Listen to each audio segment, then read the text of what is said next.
스타벅스 약간 위기입니까 그럼? 약간 위기가 아니에요 지금. 프리퀀시도 잘 안 먹힌다는 건데. 약간 위기가 아니고 저는 많은 위기다. 네, 안녕하세요. 엠브레 트렌드집의 윤덕환 정인호입니다. 네, 반갑습니다, 야 이사님. 반갑습니다. 올해 들어 처음 아닌가? 너무 바쁘시던데. 맞아요. 트렌드집 좀 챙겨 보셨어요?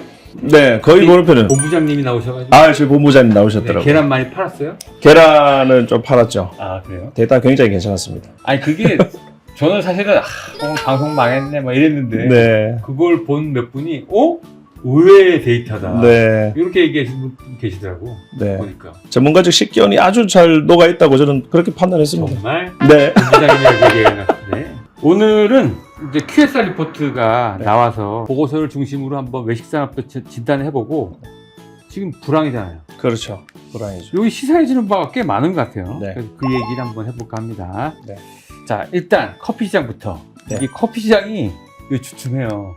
이게 그렇죠. 해당 구매 금액이 확 줄었어요. 네, 줄었죠. 이게 불황의 신화 같은 건가요? 사실 네. 뉴스에 이제 그런 이야기들이 많이 나오죠. 네. 채소 의식주를 이제 줄여야 되는 이제 그런 상황인데 가격이 조금 줄기는 했지만 이 객단가 자체가 줄었다고 해가지고 시장이 좀 불황이다라고 보기는 어려운 것 같아요. 그래요? 객단가는 줄였는데 덜 먹어야 되는데 그러면 그렇죠.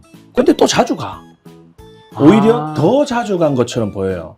방문 빈도. 맞아요. 방문 빈도가. 근데 결과적으로 봤을 때는 전체 파이는 줄이지 않았다. 그리고 아끼려고 하는 의도가 보이는 거지. 오, 그러네. 한 번 갈 때마다 그 뭐랄까 조금 고가의 커피는 아예 안 그렇죠. 사고 해당 구매 단가를 낮출 거구나. 그렇죠. 그렇게 된 거죠. 덜 사거나 싼 메뉴를 구입을 하거나. 실제로 그럼 구매 빈도가 줄면 이게 정말로 위기의 신호일 수 있겠네요. 이게 만약에 객단가가 낮아지는 건 오케이. 빈도가 지금 어느 정도 충분히 나오고 있으니까. 근데 그 빈도 자체가 조금 내려가기 시작하거나 뭐 이상 신호가 보이면 이제 그때는 정말 위기다.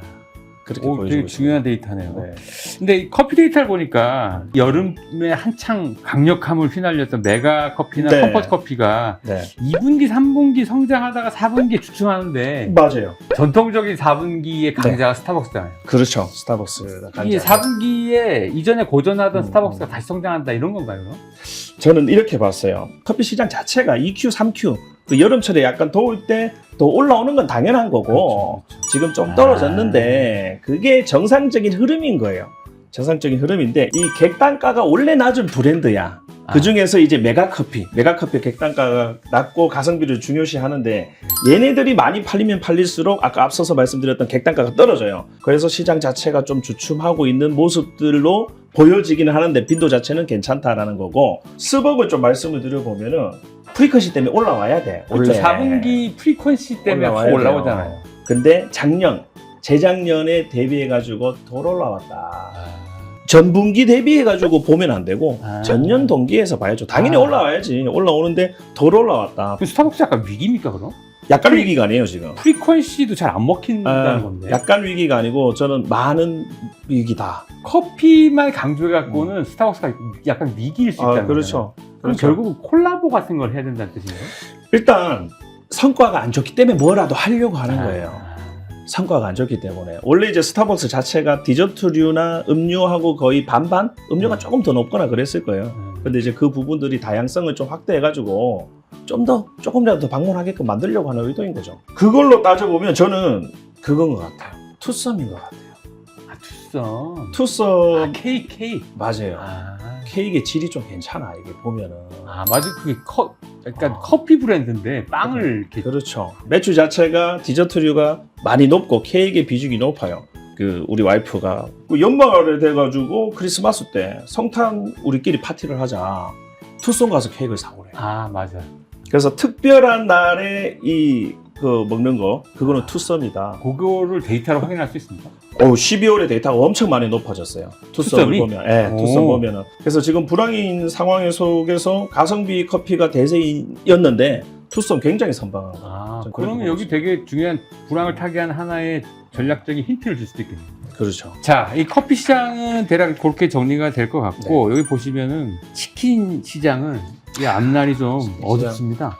간단하게 요약을 좀 해주신다면? 치킨 시장 좀 안타깝습니다. 제가 치킨을 많이 좋아하는 사람으로서 네. 조금만 뭐 가격 올리고 뭐 해버리면은 뭐 치킨 작아졌다 하고 뭐 부정적인 맞아. 요소들 막 이제 때려버리니까 소비자들이 계속 고민하게 만들고 이거 마진 이렇게 해서 우리한테 다 난감했네 이런 식의 생각들이 자꾸 드니까 확실히 덜 먹어.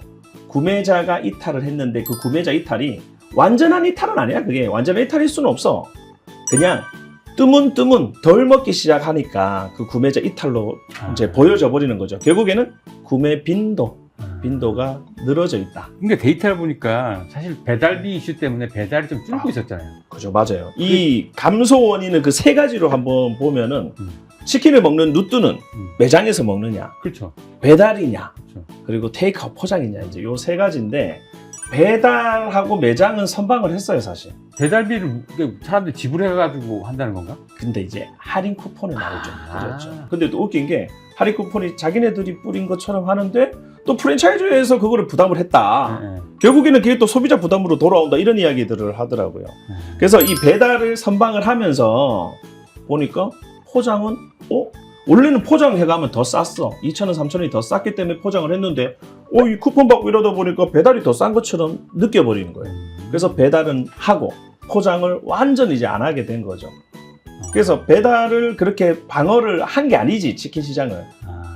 그냥 이 루트만 조금 바꾸었을 뿐인 거예요. 이게 이게 데이터를 잘못 읽으면 그럼 배달비를 사람들이 주고도 사먹는 비중이 올랐다 이렇게 읽으면 안 되는 거야. 그렇죠. 그렇게 읽으면 안 되죠. 그냥 베네핏이 있었기 때문에. 야, 이게 정교하게 행동 데이터가 약 좀 나타나네요. 그렇죠. 맞아요. 프로모션 효과들이. 맞아요. 자, 그 다음에 이제 여기 보면 베이커리 시장하고, 그 다음에 이제 버거 샌드위치 토스트 시장 이렇게 두 가지가 있는데, 네. 버거 샌드위치 선보하고 있는 것 같고, 버거 베이커리는 샌드위치. 좀 아까 요새 엄청 올랐더라고요. 네. 이 베이커리도 완전한 식사 대용은 아니잖아요. 그렇죠. 사실. 정말 먹어야만 돼는 아니니까 감소할 수밖에 없는 거죠. 불황에는. 바로 직격탄이지. 그래서 이제 식사 대용으로 뭔가 높여보려고 우리가 하는 게 샌드위치나 뭐 이런 거겠죠. 샐러드 이런 거. 근데 젊은 사람들한테 소구가 어느 정도 돼. 근데 그들은 큰 손이 아니에요. 큰 손이 아니죠. 큰 손은 40, 50대, 40, 50대, 60대까지의 여성이에요. 근데 이들은 동네에 가면 뭐 반찬 가게, 옆 동네에 가면은 또 뭐 김밥 그런 거를 한 줄씩 사서 먹어요. 그게 좀 생각해 볼 수 있는 대목이야. 그 큰 손들을 잡으려면 뭘 해야 되나? 그들의 잠재 니즈를 좀 꺼내야 된다. 저는 그렇게 보고 있습니다. 버거 샌드위치 토스트 시장이 그래도 선방하고 있는 건 약간 맞아요. 가격대 때문이죠. 절대 맞아요. 가격이 높지 않아. 맞아요. 그래서 객단가 자체가 일단 낮고 이거는 어째 보면은 밥이지 밥. 식사 대용으로 완벽하게 내가 먹고 싶은 메뉴 중에 한 개인 거예요. 그래서 이 시장은 계속해서 어느 정도 유지가 되고 있는 것 같아요. 불황에도. 그 재밌는 게 또 브랜드 이야기를 좀 해드리자면 롯데리아, 맥도날드 이 두 개가 탑2고 그 바로 밑에 버거킹이 따라오고 있는 그런 상황인데 버거킹은 할인을 많이 해요. 할인을 많이 하니까 객단가가 낮을 것 같잖아. 근데 낮지는 않아 또. 할인을 하니까 더 많이 사. 둘이, 셋이 같이 먹는 거죠. 그런 식의 시장 형성되어 있습니다.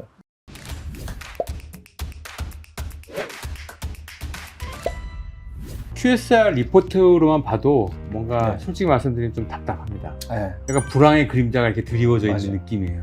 맞아요. 자, 총평과 향후 전망을 좀 해주신다면? 요 데이터 말고 제가 지난번에 잠깐 이제 언급드렸던 게 있어요. 식품 쪽하고 QSR하고 그 크기의 차이에 대한 것들. 지금 식품보다 외식 쪽이 살짝 더 안 좋아지고 있다. 그리고 그게 연령대가 높아지면 높아질수록 그 QSR은 점점점 준다. 그거는 사실 405060은 네. 외식을 줄이고 있다는 거죠. 그렇죠. 그렇다고 해서 그들이 외식 쪽에 큰 손이 아닌 건 아니에요. 아니죠. 여전히 큰 손이고. 그죠. 원래 돈을 좀 많이 쓰는 거야. 근데 그 안에서 QSR이 낮은 거일 뿐인 거지. 전체 통합으로 보더라도 40, 50대 여성들이 가장 큰 손인 거는 맞다. 그거를 유념하고 우리가 좀 봐야 될 것 같아요. 근데 해당 구매 빈도가 줄는다기보다는 객단가가 줄어든다는 걸 좀 유념해야 돼요. 맞아요. 자, 이런 측면에서 그럼 기업들이 내세울 수 있는 대안 같은 게 있습니까? 저는 그럴 것 같아요. 가격을 좀 정해놓고 가자. 예를 들면 한 개에 5,000원이야. 10,000원이야. 전면에 좀 세워놓고 그래서 막상 들어갔는데 보다 보면 더 비싼 게 보이면 또 사는 거고 뭐 우리 흔히 하는 말로 얻어 걸릴 수 있는 거고 그렇지만 그 명확한 가이드를 제시해 주는 게 저는 나을 것 같아요. 불황 때는 이 전략들이 당분간 맞아요. 유효할 것 같다. 이렇게 맞아요. 말씀 보시는 거죠. 맞아요.